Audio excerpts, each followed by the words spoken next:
Louvado seja nosso Senhor Jesus Cristo, para sempre seja louvado, com nossa Mãe Maria Santíssima. Salve Maria, salve São José. Chegamos ao nosso dia 20 e vai dizer assim: São José obedientíssimo, rogai por nós. Por que obedientíssimo? Nós poderíamos nos perguntar. E a resposta é a seguinte: acordar no meio da noite, depois de ter sido avisado por um anjo, pegar a sua esposa e seu filho recém-nascido, ir para uma terra hostil, num caminho difícil, não sabendo aquilo que iria encontrar nessa terra hostil, muito provavelmente tendo que sofrer muitas e muitas coisas, ali ficar até receber uma segunda ordem de Deus para que volte. Por isso, obedientíssimo. A virtude da obediência é hoje para nós uma virtude muito mal compreendida. Ela é compreendida no sentido de que a obediência pode nos limitar a liberdade, em que nós teríamos que abrir mão de nossos direitos em favor de outros.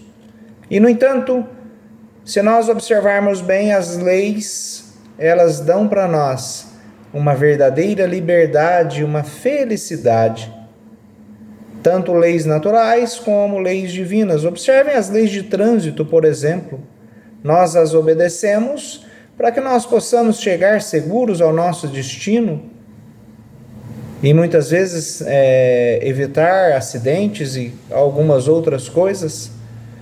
As leis naturais e as leis divinas, elas não inibem a nossa liberdade, ao contrário, elas nos levam ao nosso fim último, que é o céu.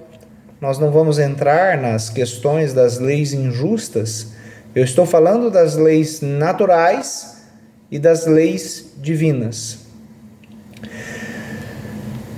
Quando nós desobedecemos a Deus e à razão, nós nos frustramos, tanto psicológica como antropológica, quanto espiritualmente nós nos frustramos.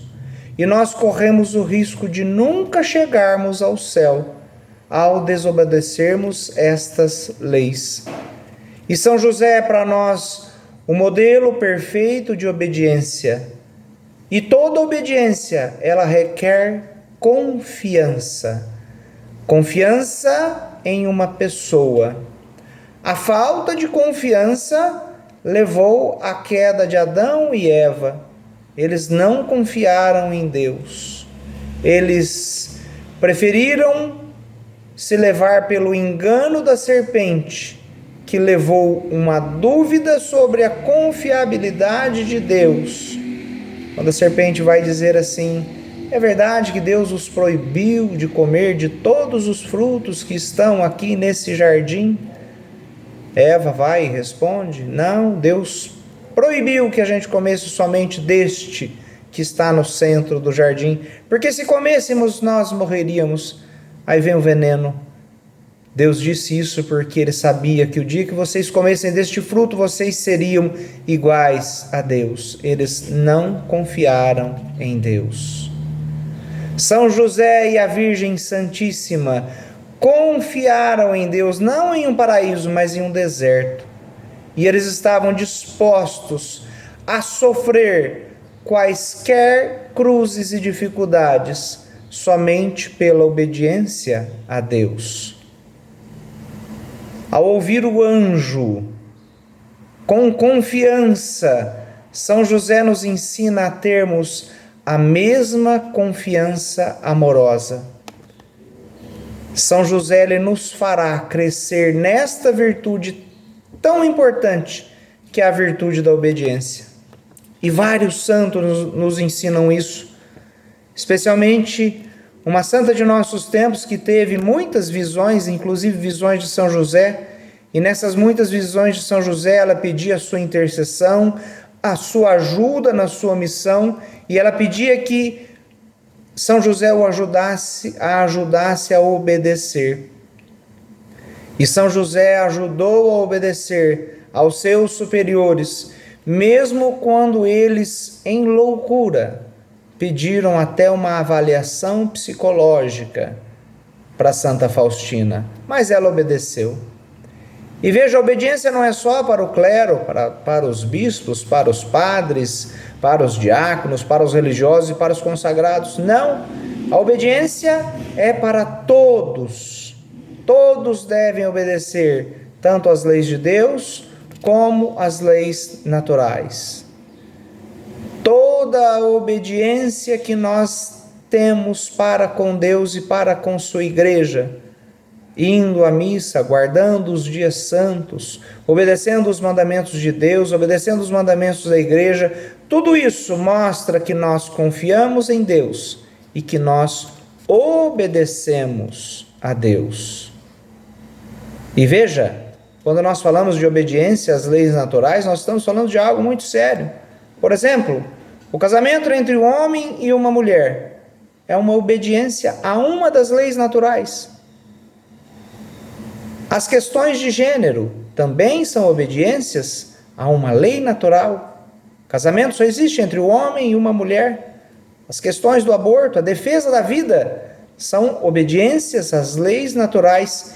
E se você é zombado, ridicularizado ou perseguido por isso, fique contente, porque você não está longe do reino dos céus.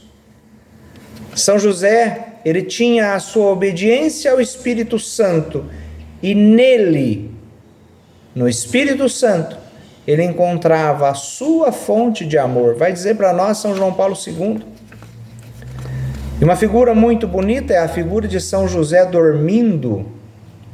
Vai dizer para nós o Salmo 127, em vão vos levantais, acordais cedo, fazeis serão para trabalhar, retardais o vosso sono, para buscar as coisas, o pão de cada dia, buscando o lucro, buscando o pão que Deus dá para os seus amados até durante o sono.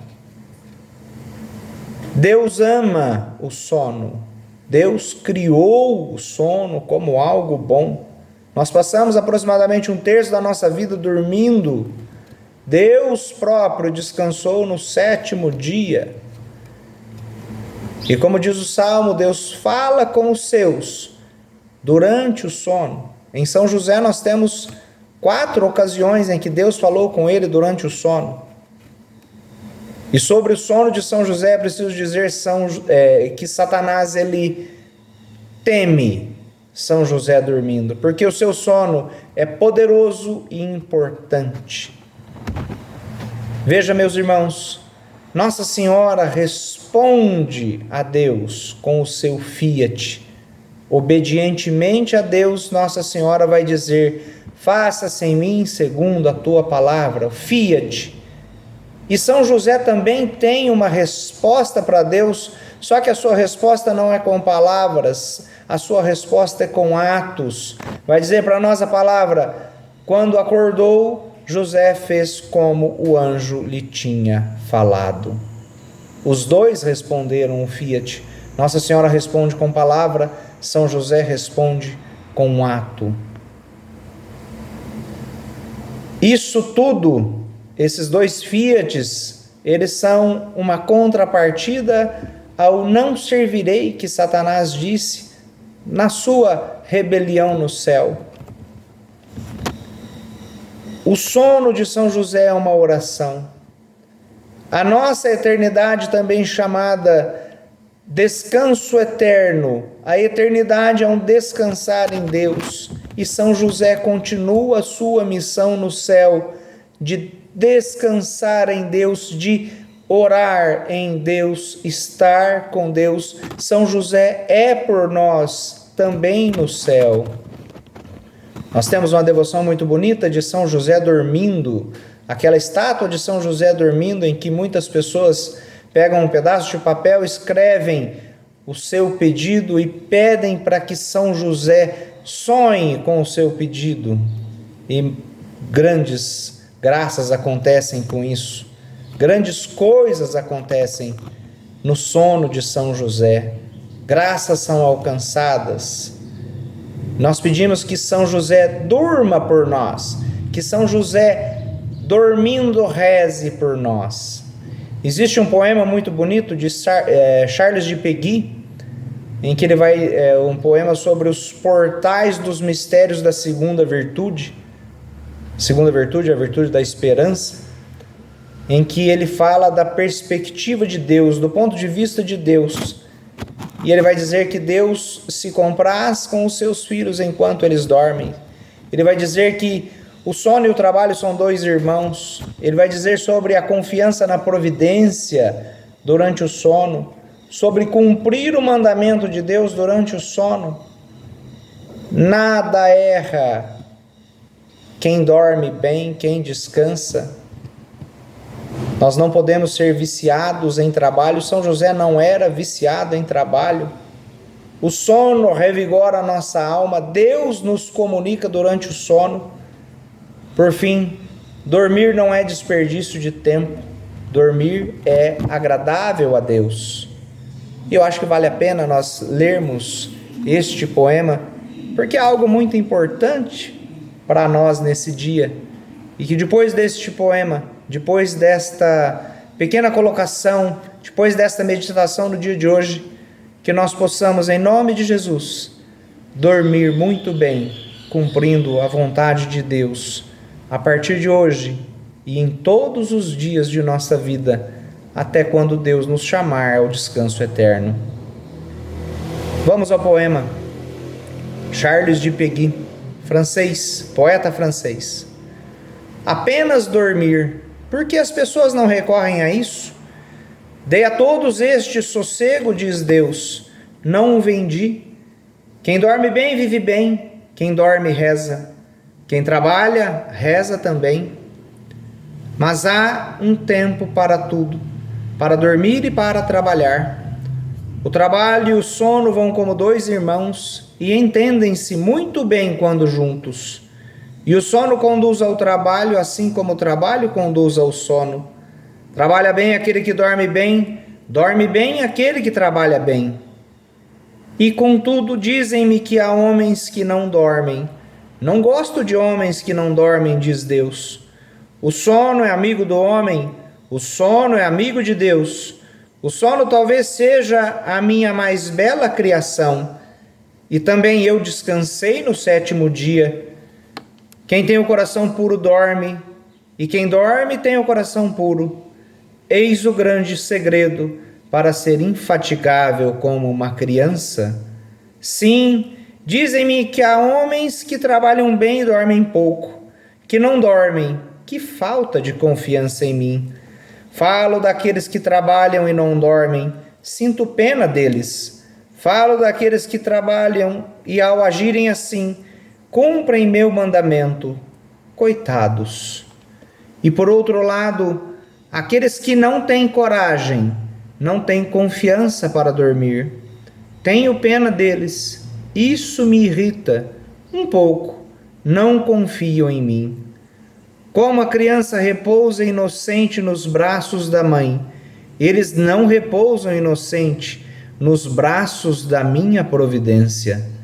Tem coragem de trabalhar, não tem coragem de não fazer nada. Possuem a virtude do trabalho, não possuem a virtude do não fazer nada, de relaxar, de descansar, de dormir. Gente infeliz que não sabe o que é bom. Louvado seja nosso Senhor Jesus Cristo. Para sempre seja louvado com a nossa Mãe Maria Santíssima.